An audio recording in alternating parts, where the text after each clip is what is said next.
morning, everyone. Good morning, Excellencies, honorable speakers, distinguished guests, ladies and gentlemen. First and foremost, I would like to extend a very warm welcome to all of you today for joining us at the ASEAN Social Enterprise Development Forum 2021 with the theme of Social Innovations for the Sustainable ASEAN Community. Today's team is also the team of ASEAN Social Enterprise Development Program 2021, a program implemented by ASEAN Foundation with support from ZIZ on behalf of the German Federal Ministry for Economic Cooperation and Development, BMZ, and SAP. My name is Astrid Rolina, and I'll be the Master of Ceremony for today's session. Before we proceed further, I would like to also notify you that this event is live streamed through ASEAN Foundation's YouTube channel and Facebook profile, and all of the sessions will be assisted with our sign language interpreters. You can see that we have our ISL on the screen, but if you're Indonesian, you may also pin the Bisindo interpreters to help.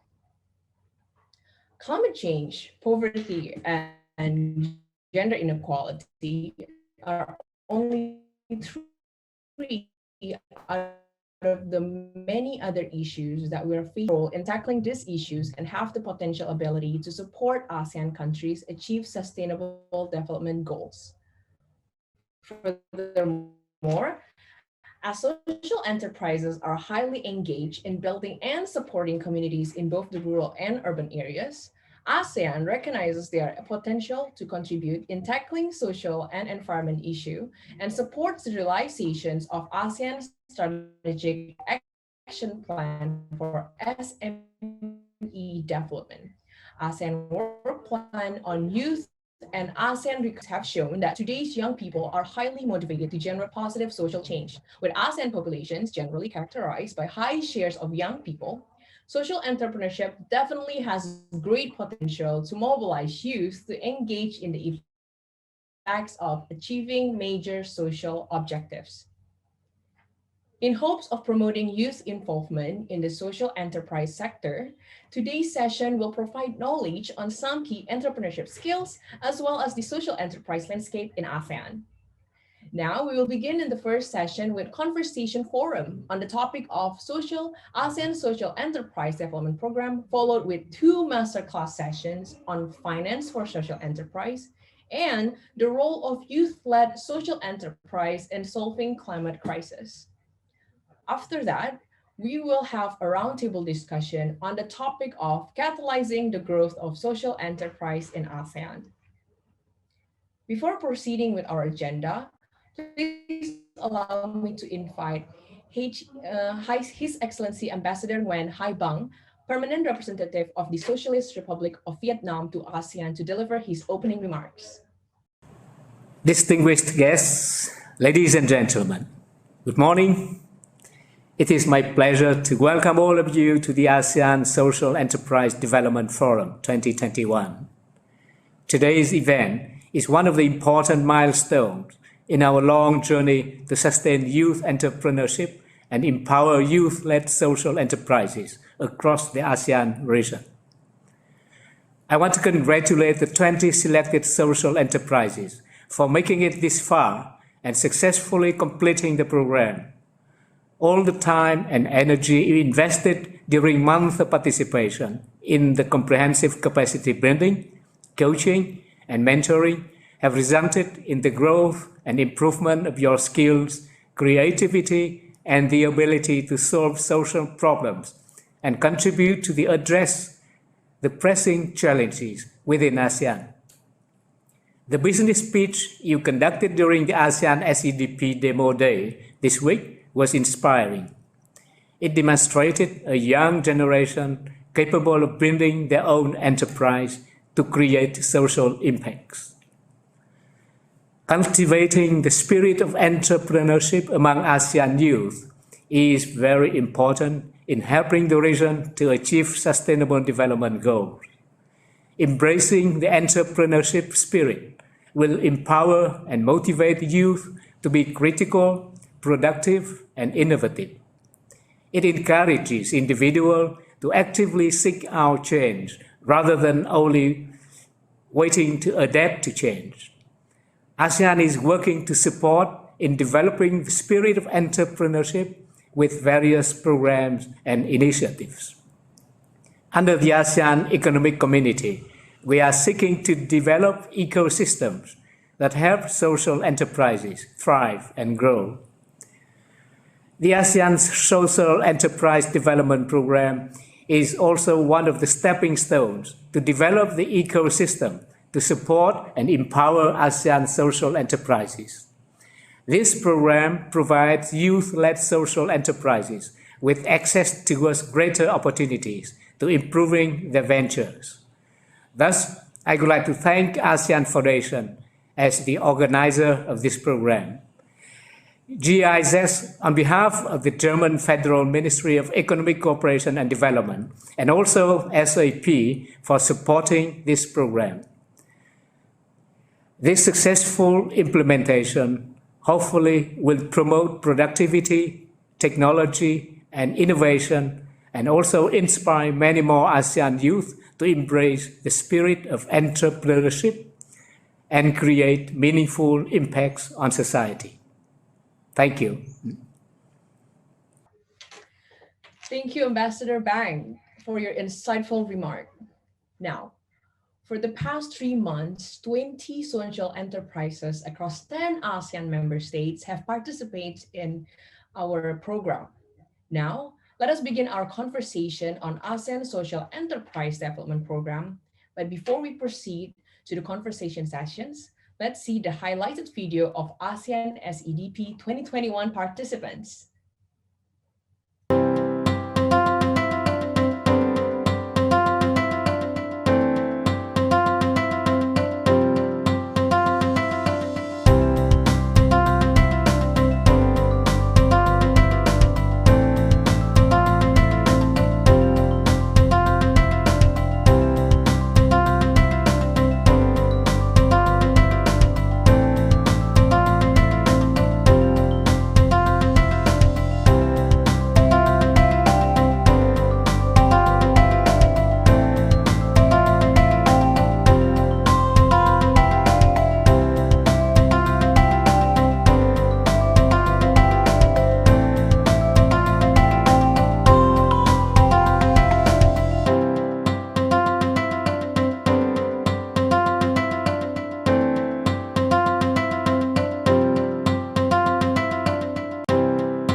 All right.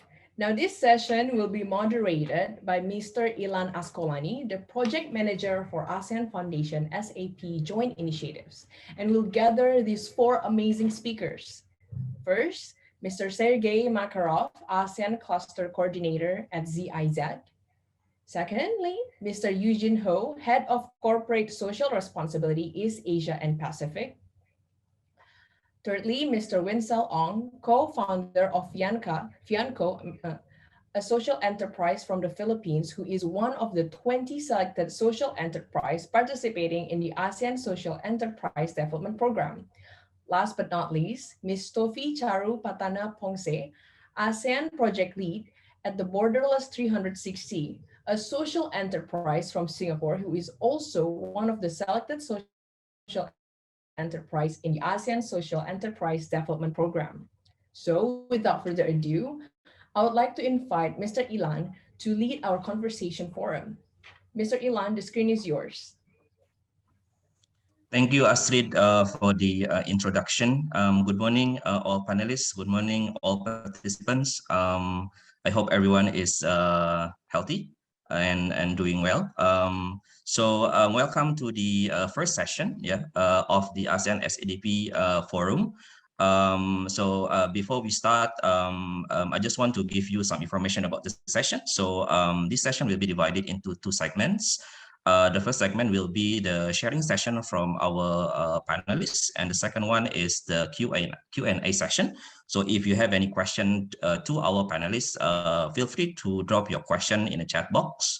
Then we'll be trying to address all of your questions at the second segment.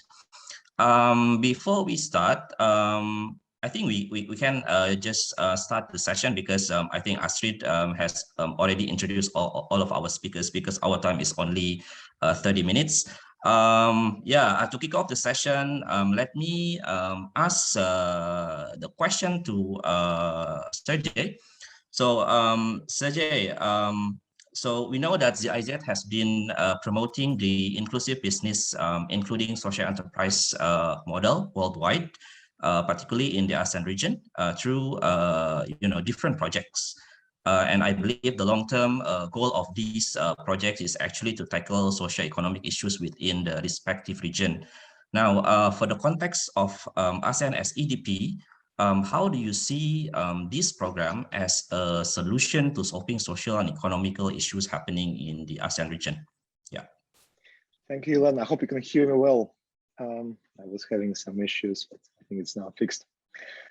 Thank you for the question, and I'm definitely pleased to also be invited to this panel. GIZ as an active player, we are working in different regions across the world to effectively make this world better. And I'm definitely seeing the program like the CDP is part of the solution to the regional social economical issues, as you put it. ASEAN region, as you know, is fast growing. It's also probably blessed with abundant resources and opportunities. Its population is quite young, but it's also facing a number of challenges. Of course, it's facing challenges in its current economical development. It challenges also issues associated with its own growth. Whereas if the growth is not done in a sustainable manner, then effectively it will pollute the environment, will cause more climate change, will increase the amount of plastic waste that we see here in the waters. However, there is a solution. One of the solutions is actually to focus more on social economical aspects and also to build the economy, the whole economy around the principles of social development and sustainable growth. Here, of course, the SDP is one of the possible mechanisms. We have multiple others, and we are working actually in GIZ with multiple of them. We have NGOs and different donors who are providing direct support to the less privileged part of the population. We have macroeconomic measures done by the government or with the government on fiscal policies, for example, where the whole economy is being brought to the level where the whole population is also better off. We have large infrastructure projects providing jobs in the underdeveloped regions.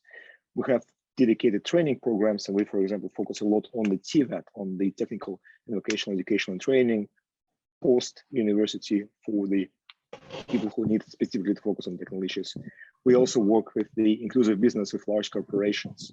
But here, what we have on the table is also part of the solution. It supports 20 startups, making their business more sustainable, more profitable, but also focusing on the social aspects that will have a direct impact on their close societies, so their circles where they live, their environment. But also, and that's the main intention of this program, those startups will serve as a role model for more companies, more young entrepreneurs in the ASEAN region, and hopefully also in the world, to come up with a better and more efficient models on the engaging all parts of the society and doing something better for the world, while at the same time remaining profitable. Back to you. Yeah, thank you for your response, Sergey. I think you highlighted the fact that the ASEAN SEDP program is one of the mechanism that can support the 20 social enterprises to not only to to gain profits, but also to be able to grow sustainably in terms of the social aspects. And we know that the ASEAN SEDP will end this year, but I believe in order for these social enterprises to be able to grow further, in order for these 20 social enterprises to keep learning, to keep their learning journey after the program ends. Of course, we need to provide additional support for them. Now, from your perspective, is there any additional support that GIZ can provide to these 20 social enterprises to ensure that they can continue their social business journey? I think we should also speak not only about this 20, but also of the bigger cohort of social enterprises that are out there, while looking maybe at our webinar today, and we'll get to maybe support their work or maybe just get inspired and start their work. And certainly it's also part of our day-to-day work, our ongoing activities. I would like maybe to highlight one specific project that is running right now. It's called Support to ASEAN SMEs. Together with the ASEAN Secretariat, with ASEAN different working groups, and with individual national governments, we are building jointly what's called ASEAN Access Platform. And that's the platform for all SMEs in the region, focusing on specifically the cross-border activities. So something where you would like already to go to another country to export, or to find your suppliers, or to build some connections. And that's a project and that builds a platform focusing on different aspects. It's Info Hub, it's providing information on what is the need. So where is actually the need for in specific country for more agricultural SMEs, more the supply chain SMEs, more IT SMEs. It also provides the information on who are the players, who are the contact points. It provides the one-point access at the national level then for all different services for SMEs. It also serves as a matchmaking platform. So it's again quite a comprehensive platform that ASEAN has built, and we are proud to support ASEAN in building it now and also then running it.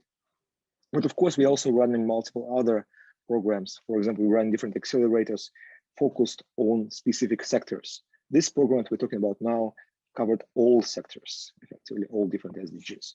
We also run, for example, specifically accelerator programs on agriculture. We run accelerator programs on clean tech.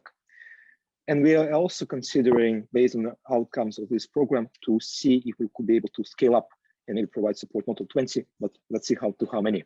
So multiple opportunities, but again, if I'm to name one, the ASEAN Access Platform is something I'm encouraging our viewers to go and check out.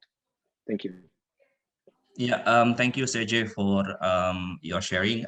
So I think for the 20 social enterprises, even though the ASEAN SCDP programs end this year, it doesn't mean that your social business learning journey will end. Yeah, but there are still other opportunities out there, and I think Sergey has mentioned a couple of opportunities that you can utilize and tap in, yeah, in order for your social enterprises to grow further.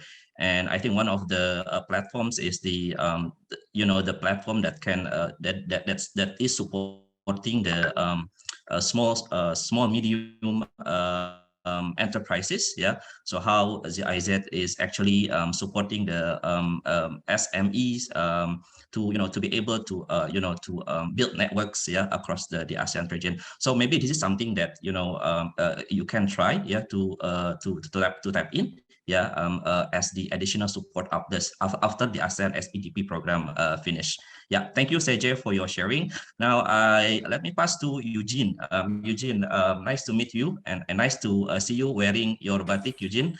Okay, we know that SAP has been actively supporting purpose-driven innovation, yeah, through different projects and partnership with the ASEAN Foundation and other partners, including ASEAN SEDP. Now, in a lot of opportunities, many SAP employees are actively involved in the process. Yeah, for example, mentoring, yeah, for the ASEAN SEDP. Now, my question is, why do you think private sector involvement in promoting social entrepreneurship and youth-led initiatives such as SEDP is important? And is there any specific reason why SAP is always engaging its employees in, SAP CSR programs? So first of all, a very good morning to everyone, and a huge congratulations to all our SEDP participants. And also a big thank you to Dr. Yang, as well as our colleagues from ASEAN Foundation for having me here today, along with our esteemed panelists. SAP's purpose is to help the world run better and improve people's lives, right? And in service to that purpose, we have ABC CSR strategy, right?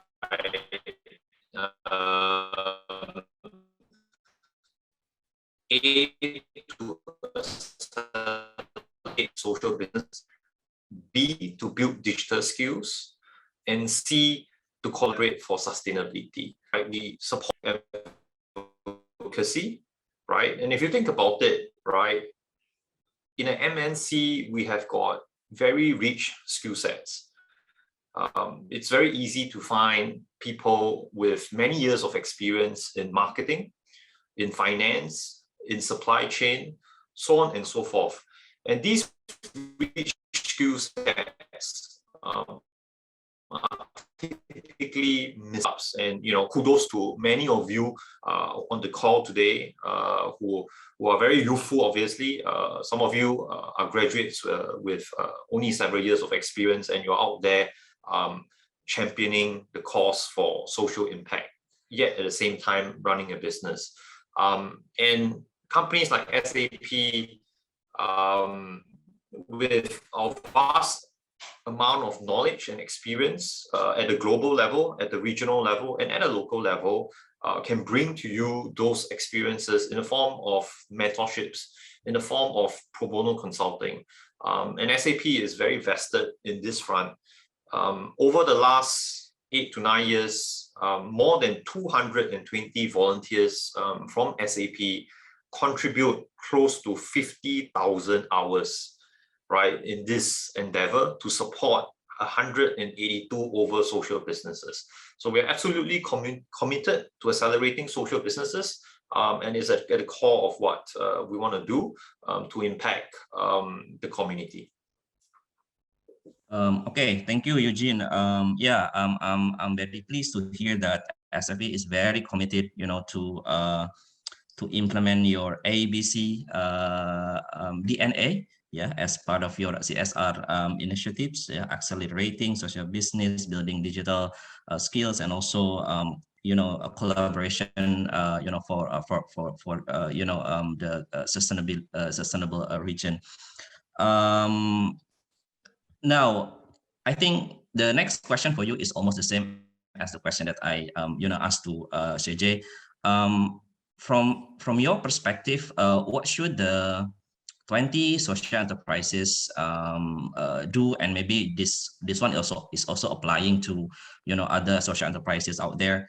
What should these social enterprises do to ensure that they keep learning and being capable of growing to the next level? Is there any SAP initiative that is currently ongoing, which these social enterprises can leverage and tap in to continue their social business journey? That's right. That's a great question. And in my opinion, right, for any one of us, whether you are in a social enterprise, right, whether you're working for yourself or you're working for someone, at the end of the day, learning is important, because the world is a very, very dynamic place, right? We are evolution, if you will, and everything is becoming digital. If you just think about it, over the last 2 years, right, digitalization has accelerated by a factor of 7 to 8, right? And if you look at the more than 440 million people in Southeast Asia, out of a population of 650 million, who is online, right? And a vast majority of them are, in fact, online for 10 hours a day.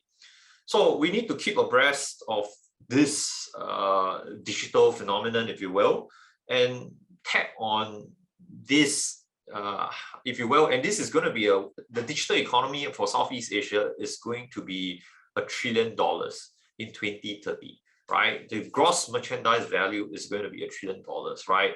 And if you want to capitalize on that, right, if you want to grow your business, you need to learn new ways of engaging with an increasingly digital consumer, right? And hence, you also realize that a lot of the efforts that has gone into many of the social accelerators right now is exactly that, digital skills, right?